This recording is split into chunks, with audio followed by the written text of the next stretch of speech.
สบายดีอย่างผมกับส่งคลิปตัวอื่นเนาะวันนี้แอดจะพาทุกคนมาดาวน์โหลดแอปโศกไซฟัดเนาะในเวอร์ชันล่าสุดเนาะทุกคนเนาะปี2025เนาะแอปโศกไซฟัดเนาะเขาก็สามารถซื้อเลขได้เนาะหรือว่าเติมบัตรได้เนาะในทีนี้เนาะในปี2025เราเพิ่นได้มีการอัปเดตมาใหม่เนาะทุกคนเนาะแล้วก็มีโปรโมชั่นเนาะที่หลากหลายเนาะให้ทุกคนเบิ่งคลิปตัวนี้แต่ต้นจนจบเลยเนาะเพราะว่าแอดจะมีการมาแจกรางวัลเนาะสำหรับผู้ใดที่เฮ็ดตามกติกาหรือว่าเฮ็ดตามที่แอดบอกเนาะทุกคนเนาะให้ทุกคนเบิ่งคลิปตัวนี้แต่ต้นจนจบเนาะวิธีการโหลดเนาะจนหอยวิธีการติดตั้งเนาะหรือว่าลงทะเบียนเนาะหรือวิธีการซื้อต่างๆเนาะและโปรโมชั่นและกติกาเนาะแอดจะมาบอกในคลิปนี้คลิปเดียวทุกคนเนาะให้ทุกคนเบิ่งคลิปนี้แต่ต้นจนจบเลยโอเคเราจะเบิ่งวิธีการดาวน์โหลดก่อนเนาะทุกคนเนาะเพราะว่าในปี2025เนาะแอปได้มีการอัปเดตใหม่นะทุกคนเนาะในทีนี้เนาะแอดจะมาแนะนำวิธีการโหลดสำหรับระบบ Android เนาะทุกคนเนาะตัวนี้เป็นระบบ Android เนาะเพราะว่า iPhone จะมีการดาวน์โหลดแบบอีกแบบเนาะโอเคให้ทุกคนกดมาที่ Play Store เนาะสำหรับระบบ Android จะมี Play Store เนาะทุกๆเครื่องเลยเนาะโอเคกดใส่ Play Store เลยทุกคนเนาะหลังจากนั้นให้ทุกคนกดค้นหาดาวน์โหลดไปเลยเนาะพิมพ์ค้นหาเนาะพิมพ์คำว่าโศกใส่เป็นภาษาลาวก็ได้ทุกคนเนาะโศกใส่แบบนี้เนาะเป็นภาษาลาวก็ได้เนาะนี่เนาะมันจะมีขึ้นมาว่าโศกใส่ลอตเตอรี่โศกใส่พัดเนาะหรือว่าจะพิมพ์ค้นหาเลยก็ได้นะทุกคนเนาะนี่เนาะหลังจากนั้นเนาะให้ทุกคนกดมาที่โศกใส่พัดด้านเทิงนี่เลยนะทุกคนเนาะกดเข้าบานนึงเนาะหลังจากกดเข้ามาแล้วให้ทุกคนกดมาที่ติดตั้งเลยเนาะรอจนกว่าการดาวน์โหลดสำเร็จนะทุกคนเราจะกดเปิดเนาะโอเคหลังจากที่เฮาโหลดสำเร็จแล้วเนาะให้ทุกคนกดเปิดแอปขึ้นมาเลยเนาะตัวนี้เป็นแอปเวอร์ชันล่าสุด2025เนาะกดเปิดบานนึงนะทุกคนเนาะหลังจากกดเปิดมาแล้วเนาะให้ทุกคนกดมาที่เข้าสู่ระบบบานนึงเนาะมาขั้นตอนนี้เนาะให้ทุกคนใส่เบอร์ของตัวเองเนาะเวลาที่ใส่เนาะให้ใส่เลข20ทั้งหน้าเนาะเพราะว่าเฮาจะใส่20เนาะบ่ให้ใส่020เนาะใส่20และตามด้วยเบอร์โทรเนาะเบอร์โทรที่อยู่ในเครื่องของเฮาเนาะทุกคนหลังจากที่เฮาใส่เบอร์โทรแล้วให้ทุกคนกดมาที่ส่งรหัส OTP เนาะเมื่อฮอดขั้นตอนนี้แล้วเนาะระบบจะส่งรหัส OTP มาแบบนี้นะทุกคนเนาะนี่เนาะขึ้นมาแบบนี้เนาะให้ทุกคนกดใส่ตามนี้เลยเนาะถ้าว่ากดใส่บ่ทันให้มาเบิ่งจูขอความเนาะและต้องกดให้ทันเนาะเพราะว่า15วินาทีเนาะถ้าว่าบ่ทันให้กดส่งอีกครั้งเนาะเฮากดยืนยันนะทุกคนโอเคเนาะนี่คือหน้าตาของแอปโศกไซเนาะที่เฮาสามารถซื้อเลขหรือว่าเติมมูลค่าโทรได้เนาะหลังจากนั้นเนาะแอดจะมาบอกวิธีการซื้อเลขให้มันได้15% เนาะทุกคนเนาะทุกคนต้องเฮ็ดตามแอดเนาะถ้าว่าบ่เฮ็ดตามแอดเนาะทุกคนจะบ่ได้ 15% เนาะก็คือซื้อเลขจะได้ 15% ได้เงินคืนสำหรับแอปโศกไซเนาะทุกคนเนาะนี่ให้ทุกคนจิ้มมองนี่เนาะมองเป็นรูปคนนี่เนาะจิ้มบัตรนึงเนาะทุกคนเนาะหลังจากนั้นให้ทุกคนกดมาใส่ชื่อเนาะตัวนี้เราต้องใส่ชื่อเนาะชื่อของตัวเองเนาะทุกคนเนาะตัวนี้เนาะมาด้านลุ่มเนาะตัวนี้ให้ทุกคนใส่รหัสนี่เนาะเวลาที่ทุกคนใส่เนาะทุกคนจะได้เงินคืนก็เป็นคะแนนก็คือ 15% เนาะทุกคนเนาะจากปกติ 10% เนาะทุกคนเนาะให้ทุกคนใส่ตามแอดเลยเนาะ255443937เนาะทุกคนเนาะแบบนี้เนาะหลังจากใส่ชื่อแล้วก็ใส่เลขแนะนำเนาะ255443937เนาะหลังจากนั้นให้คนกดบันทึกเนาะบันทึกแบบนี้เนาะถือว่าสำเร็จทุกคนเนาะสำเร็จแล้วเนาะ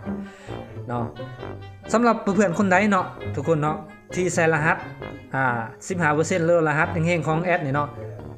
ให้ทุกคนแคปหน้าจอตัวนี้ไว้เนาะและส่งมาเบอร์ WhatsApp เนาะเพราะว่าแอดจะปะเบอร์ WhatsApp อยู่ใน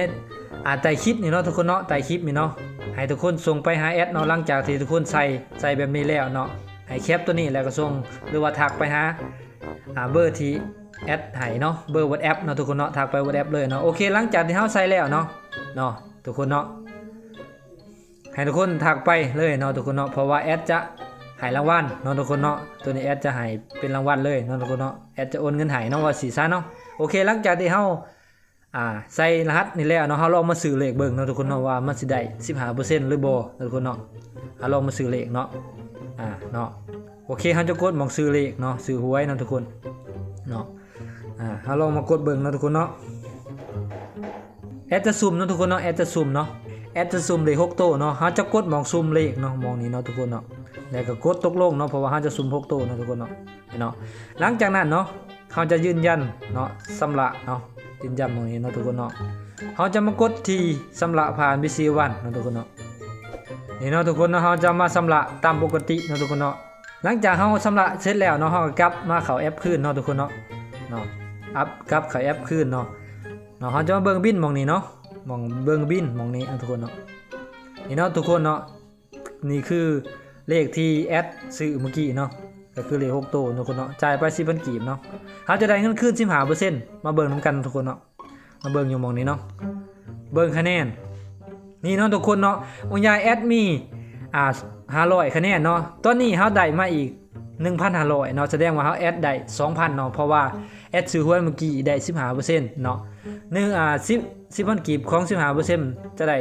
1,500 กีบเนาะทุกคนเนาะอันในคะแนนตัวนี้เนาะเฮาสามารถซื้อเลขซื้อหวยได้เนาะทุกคนเนาะหรือว่าเติมบัตรได้เนาะถ้าว่าครบ 5,000 กีบเนาะทุกคนเนาะแอดจะบอกวิธีการซื้อหวยด้วยคะแนนทุกคนเนาะหลังจากที่เฮาเบิ่งคะแนนหม่องนี้เนาะทุกคนเนาะนี่เนาะคะแนนของเฮามี 2,000 เนาะเฮาจะได้เลข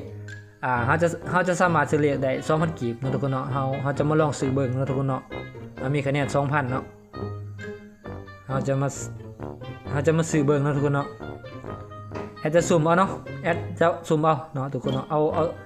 จำนวนเลขคือ2ตัวเนาะเพราะว่ามี 2,000 เนาะแอดซื้อ4ตัวเนาะหลังจากนั้นเฮากดยืนยันคือเก่าเนาะทุกคนเนาะ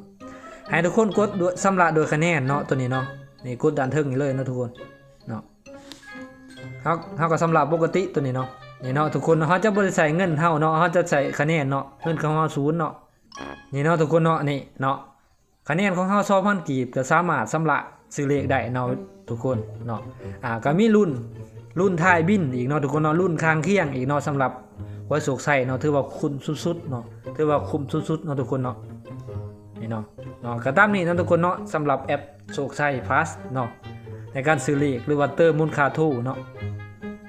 เติมมูลค่าโทเนาะหลังจากที่ทุกคนใส่รหัสนั้นสำหรับรหัสลักเก็ตจะได้ 8% เนาะส่วนลักอื่นจะได้ 5% เนาะได้เงินคืนเนาะทุกคนเนาะเวลาเติมบัตรก็ได้เงินคืนเวลาซื้อเลขก็ได้เนาะซื้อเลขได้ 15% เนาะอย่าลืมเนาะทุกคนเนาะหลังจากที่ทุกคนใส่รหัสตามที่แอดบอกเนาะรหัสมีส่วนลดเนาะให้ทุกคนทางหาแอดเนาะเพราะว่าแอดจะปะเบอร์โทรแต่คลิปนี่เนาะทักเนาะทางหาแอดเลยเนาะทุกคนเนาะทักมา WhatsApp เลยเนาะพร้อมแคปหน้าจอตัวนั้นมาให้แอดเบิ่งเนาะทุกคนเนาะและ QR แอดจะโอนเงินให้เนาะทุกคนเนาะโอเคเนาะสำหรับคลิปนี้ก็จบสำนี้เนาะทุกคนเนาะบ่เข้าใจหม่องใดสามารถคอมเมนต์ใต้คลิปนี้ได้เนาะทุกคนเนาะก่อนจากกันไปขอคนละ1ไลค์1แชร์หรือว่า1 Subscribe เพื่อเป็นกำลังใจเนาะและอย่าลืมกดกระดิ่งเพื่อเป็นการแจ้งเตือนเนาะทุกคนจะบ่พลาดคลิปใหม่ๆเนาะที่จะลงในช่องของเฮาเนาะขอบใจ